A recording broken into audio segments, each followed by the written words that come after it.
Hi, I'm Zoltán L Németh from the University of Szeged, and in this talk I would like to present a short overview of memory corruption attacks and defenses. I'm a mathematician working as a lecturer at the University of Szeged who is interested in information security in general and especially about ethical hacking. I also feel responsible for security in general and especially for security education. And I'm also affiliated to the Hackerspace Szeged. Thus, according to the principle of hackerspaces, while I'm mainly still learning, I have just started to make and share something. In this talk, I will briefly discuss the problem of low-level programming languages. Then I will present a general model of memory corruption attacks taken from a recent survey article. Afterwards, I will talk about some currently deployed protections, some advanced attacks and defense methods with a short demo.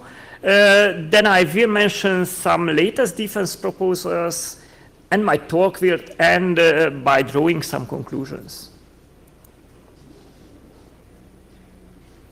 Basically, the problem is very simple. Low-level programming languages are unsafe. You know C and its variants, C++, C#, and Object-C are used extensively in operating system kernels, system drivers, and embedded systems, just to name a few. I was taught that the C language is the language of the programmer profession. Moreover, we have millions of lines of legacy C code, but the problem is that C is type unsafe. And what's more, both checking and dynamic memory management are solely the responsibility of the programmer. So C is memory unsafe, hence it is not surprising that it is error prone as well. And indeed, we can enumerate the series of vulnerabilities from the Morris worm to Heartbleed, or just think of the Pontoon contest, where even the most hardened versions of operating systems and browsers are exploited in every year. Nevertheless, C is still very popular. Here you can see the ranking of the most popular programming languages by the IEEE. Here the icons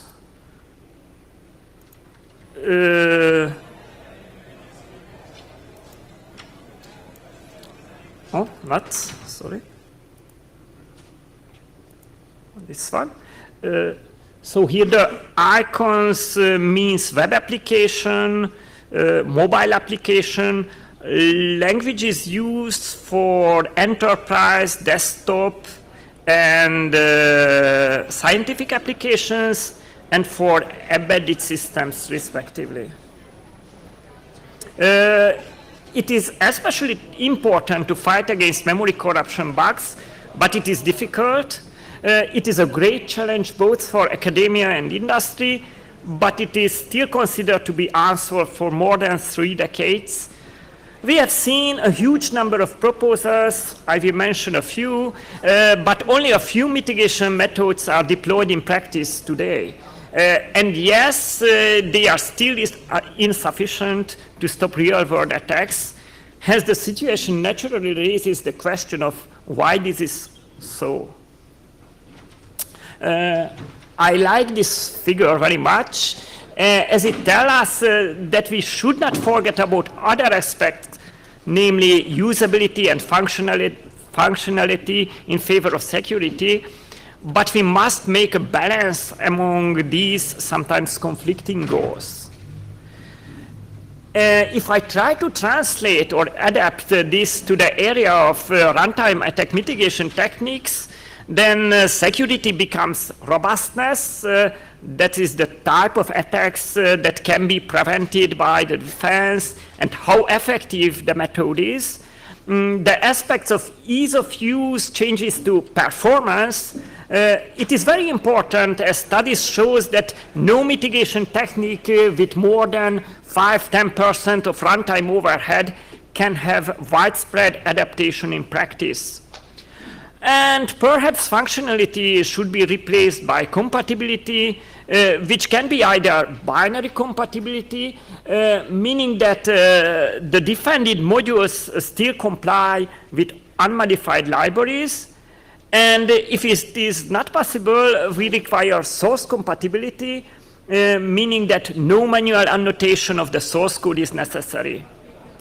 But beside this modularity, that is a possibility to introduce the same defense for different modules independently from each others, is often an important issue. Now, let me present a model of memory corruption attacks. This is taken from an excellent survey article by Szekeres, Peyervey, and Song. On the bottom line here, you can see the goal of the attacker, which may be code corruption or control flow hijack, data-only attack, or a memory leak. And the steps of the attacks are shown above. Let's see. So in this model, in the first phase of the attacker, in the first phase or first step, the attacker must make a pointer invalid. A memory corruption bug in the program may cause a pointer either go out of bounds or become dangling. In the first case, we have a spatial error, and in the second case, we have a temporal error.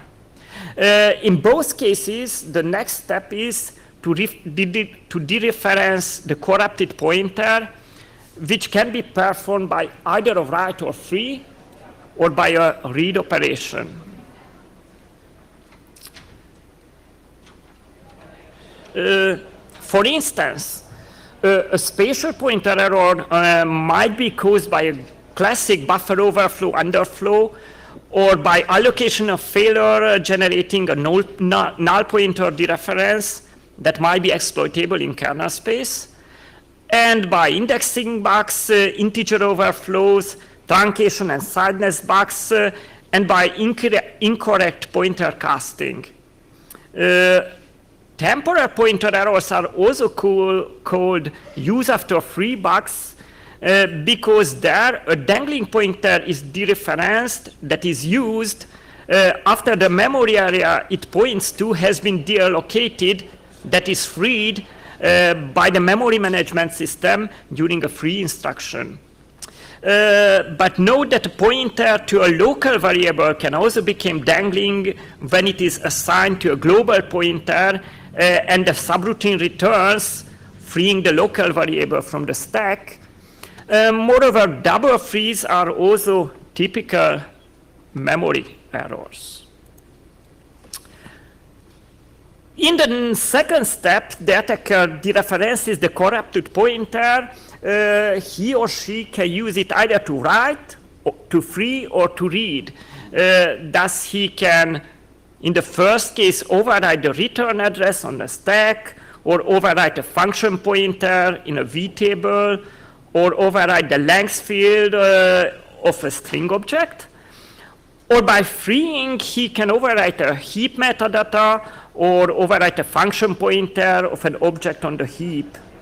But note that even just by reading, the value of a corrupted pointer can be used to write malicious data that cause further corruption, or reading a corrupted pointer may lead to execution of malicious code. Next, the goal of the memory corruption of the first two steps may be quite different. The attacker can either modify another data pointer and repeat the phase 1 and phase 2 with this newly corrupted pointer.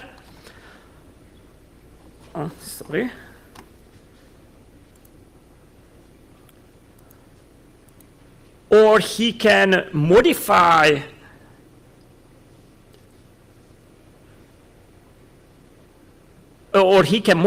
code to this attacker-specified code called shell code and achieve a code corruption attack.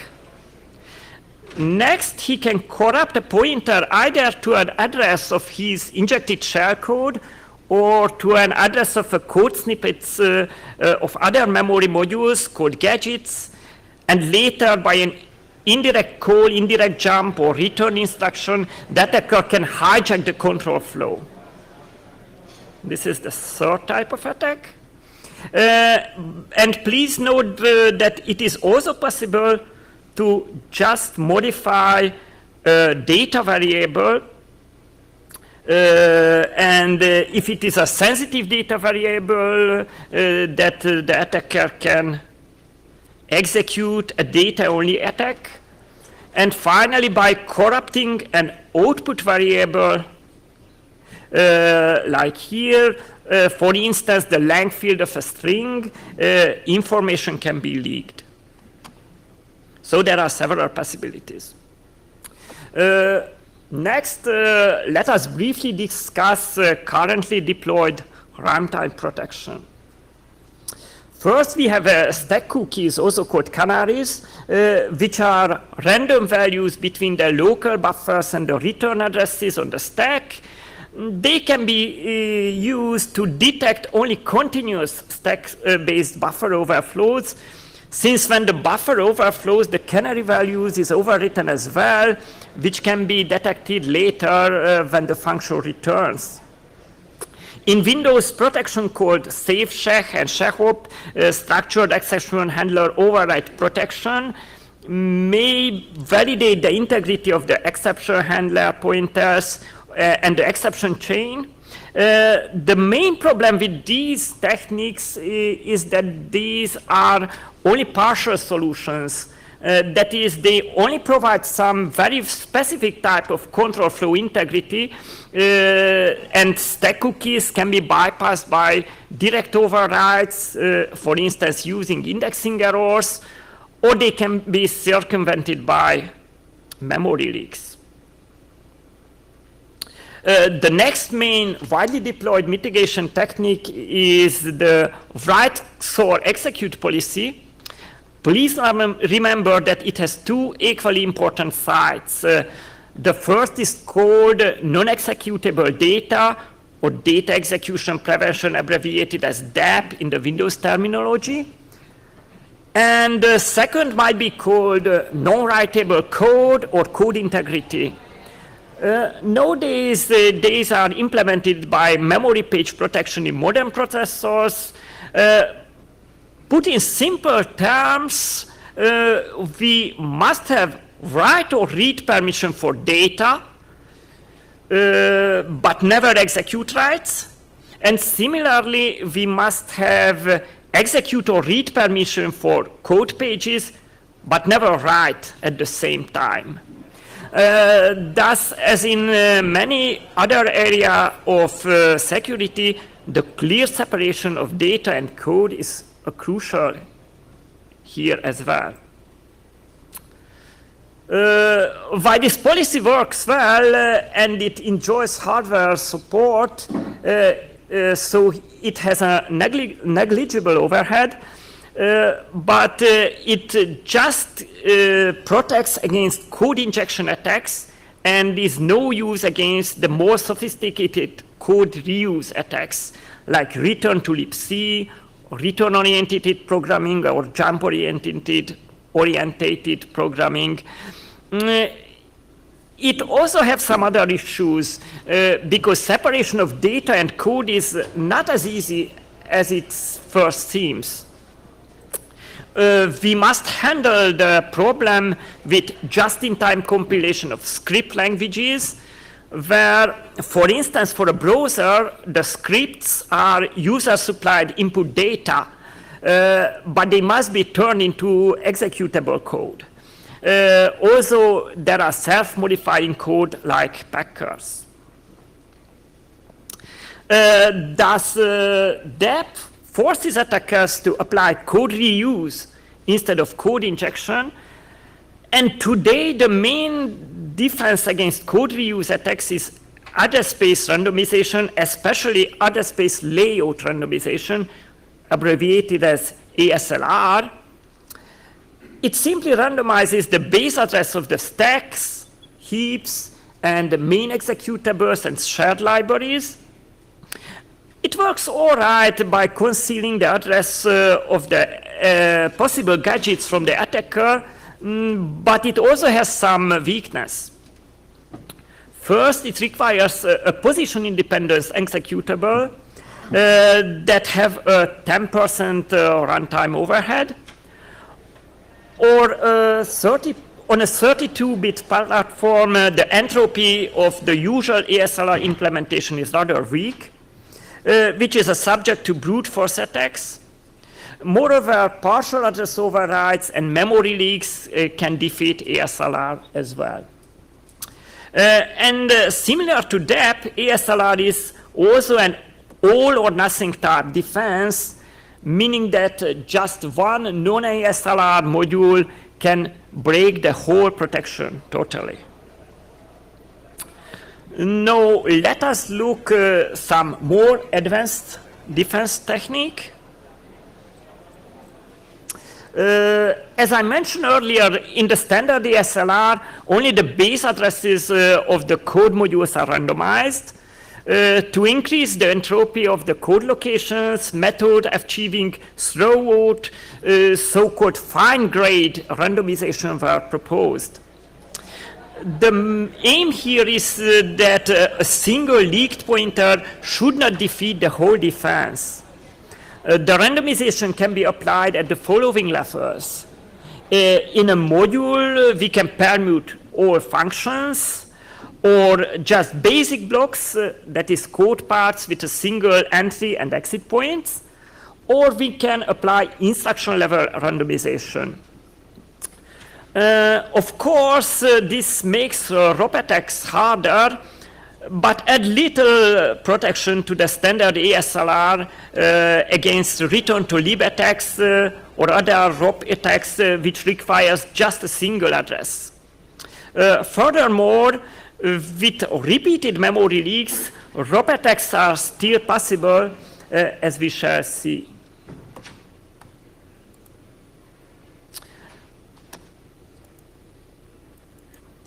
Here you can see how a new type of attack called just-in-time ROP attack works.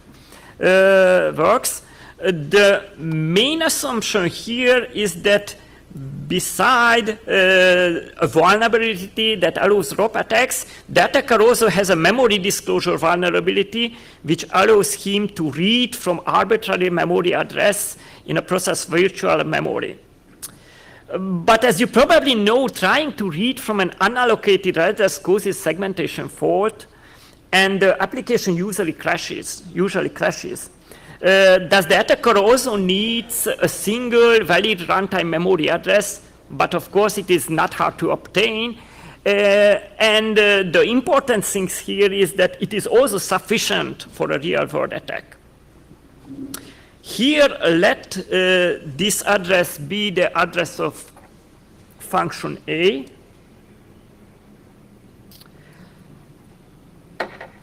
And using the above-mentioned memory leak, the attacker can read and later disassemble the whole memory page that contains function A, here denoted by page 0. And the disassembly will certainly reveal other valid memory addresses as well. For instance, here the instruction call function B.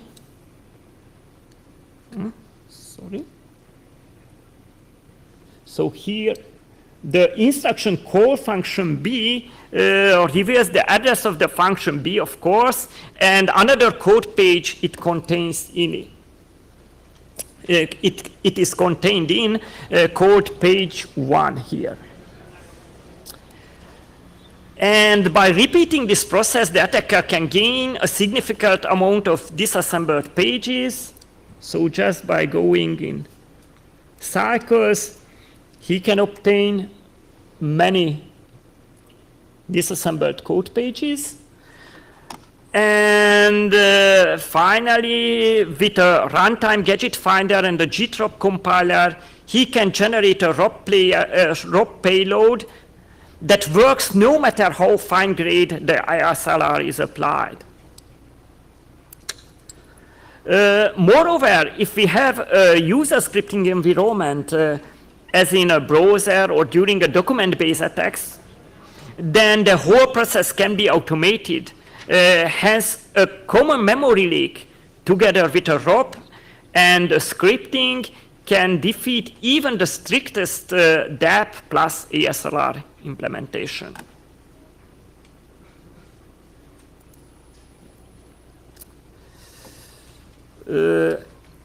ASLR being insufficient, the control flow integrity approach has gained a considerable interest recently. The main idea here is to prevent control flow hijack attacks by restricting the control transfer to a regular, benign control flow of the application. Technically, it can be done first by computing the so-called control flow graph of the application and then monitoring the executable's runtime behavior according to this graph. And any deviation from the standard control flow, like a return to an unusual address, indicates a control flow hijack, so the attack can be stopped. But this method has drawbacks as well. The main problem is that precise validation of all indirect control flow transfers, namely all indirect calls and all indirect jumps and all returns, moreover, only allowing return to the original callers introduces a rather high overhead, about 21%. Therefore, in practice, usually some relaxed versions are used instead. So-called coarse-grained control flow integrity policies are implemented, which, as we'll see soon, can be defeated by advanced ROP attacks. So a CFI, control flow integrity policy, depend on the type of indirect branches that are checked. They usually also use some behavior-based heuristics.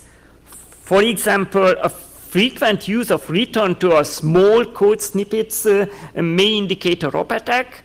And the time of check can be varied as well. In paper 4, the authors clearly demonstrated the weak points of the coarse-grained control flow integrity approach. They took these 5 representatives implementing this defense, namely CFI for coast binaries, K-Bouncil, ROPECR, ROPGuard, and Microsoft EMET. And what they did, they derived a combined most restrictive CFI policy from all these programs and showed that even this combined policy can be bypassed using 2 new types of gadgets, which they called a core red pair gadget and a long NOP gadget. Now, as a concrete example, let us look at Microsoft EMET. EMET stands for Enhanced Mitigation Experience Toolkit. It is a free mitigation tool that can be downloaded from the web. The main goal of the EMET project is to enhance modern protection to earlier versions of Windows. It is highly modular and it has no less than 14 different mitigation options that can be turned on and off on a per application basis, solving many incompatibility problems. But like most practical tools today, it is not bulletproof. Even Microsoft warned us that it can be bypassed. The first main problem is that it is a user space protection. Hence, the attacker of the offensive security were able to turn off the defense of the application completely several times, or the mitigation can be circumvented one by one. Just to show you a short demo.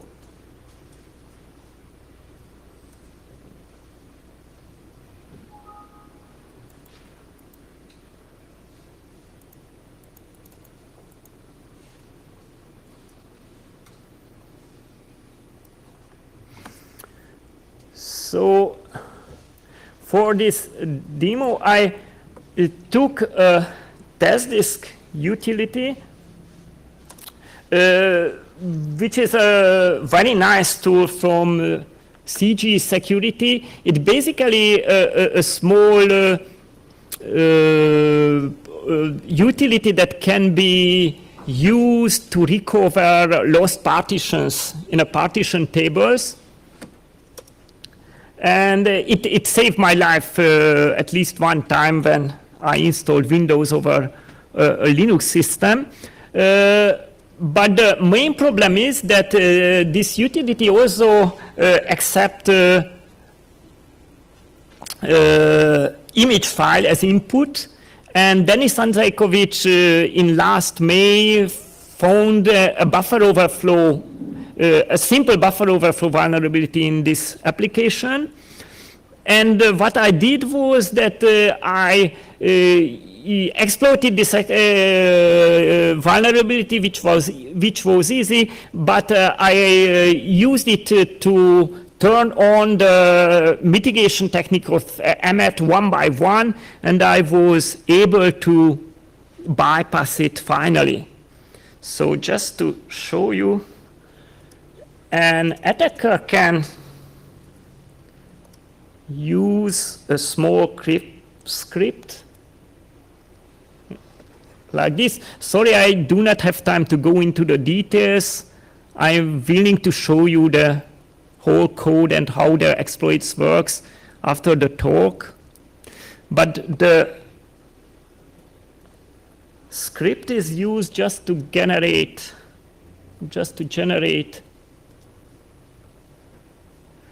yes, a file called game over exploit bin. And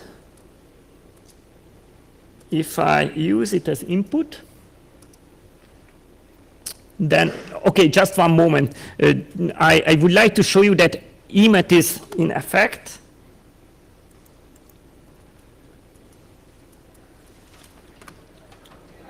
But yes.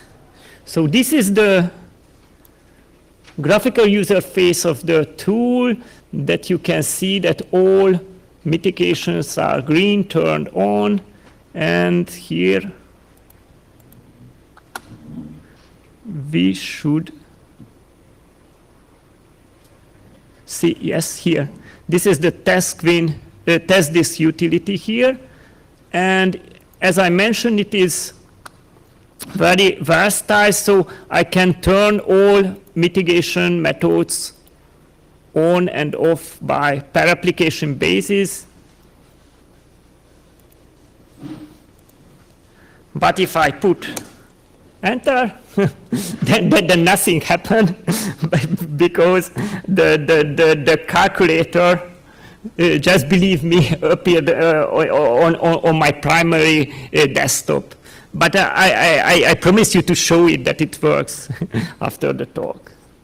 So it is just to demonstrate that even such runtime mitigation tool can be bypassed.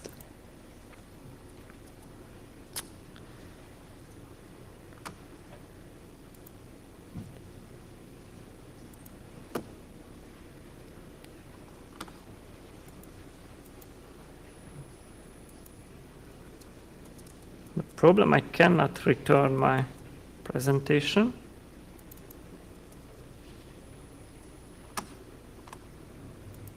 And I do not know why. Sorry, I must restart it.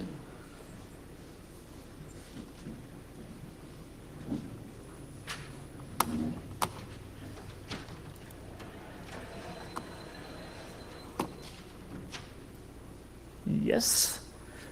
So here are we. Here we are. The latest CFI protection solution of Microsoft is called Control Flow Guard. It was introduced in the preview version of Windows 8.1, but it was disabled in the final edition. Later it was re-enabled in update 3, and now it can be found on Windows 10.